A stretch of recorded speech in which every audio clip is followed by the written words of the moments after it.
Philippe Clement, even, we're used to him coming out with excuses. He just looked defeated yesterday. You just feel as if it's time up.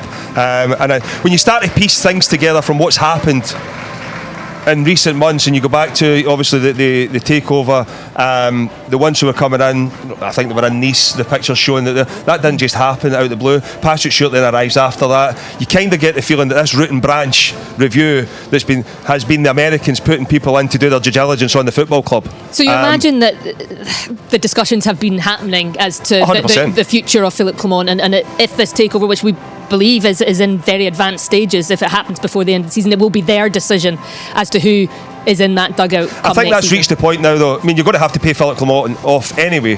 That has reached the point of it needs to be done now. I mean, I've been saying it for months, and everybody, here he goes again, he's having a go. This has been on the decline for months. You can tell. You only need to look at the players, and yes, they need to shoulder some responsibility, but there is no style of play. I mean, St Mirren go to Ibrox yesterday, and you actually fancied them to win the game. Well, because they've got a style of play. They've got a style of play. They've got something about them. They know how to cause problems. They actually dropped one of their strikers as well, who comes on and then scores. But you look at Rangers, there is no structure to anything they do, and that's from the top down. Is this an exciting time, though, this takeover? Well, it doesn't sound like it, does it? The potential, but the potential cash injection that will come with it. We've seen what they've done down at Leeds. I mean, should this be a time of optimism, looking perhaps to the future if this is all done very quickly, as we believe it will be? Yeah, I think in the future, there's it's a long way to go. But you look at right now that for me, it can't get any worse. Philippe Clement he's got to go. Find an interim, put him in charge between now and the end of the season. He has to go right now? Now, Chris. I mean,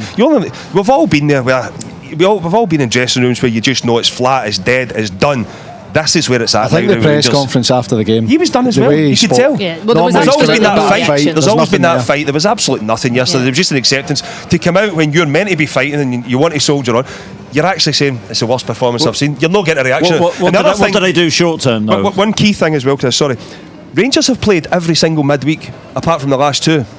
And Philippe Clement has spoken about, get time on the grass to work with players. He's had time on the grass the last 2 weeks, and you could argue, I know they beat Hearts, but the performance was absolutely woeful. But going to Tynecastle and get 3 points good.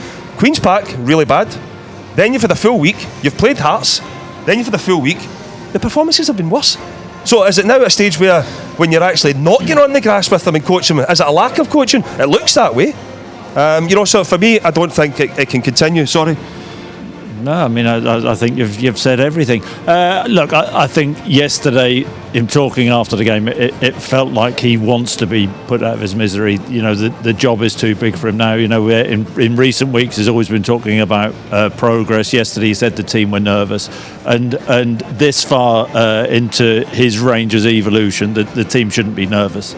And when you actually think about yesterday, Celtic dropping points, they could get the gap to 10. Everybody thought it was over anyway. What an opportunity! And in the end, he's responsible for that. And there wouldn't be one Rangers fan out there where he always sort of had support. Yesterday, was the absolute end for him. Critical of Jose Mourinho and sort of negative tactics, and haven't scored a home goal against Queen's Park and St Mirren. You couldn't make that up.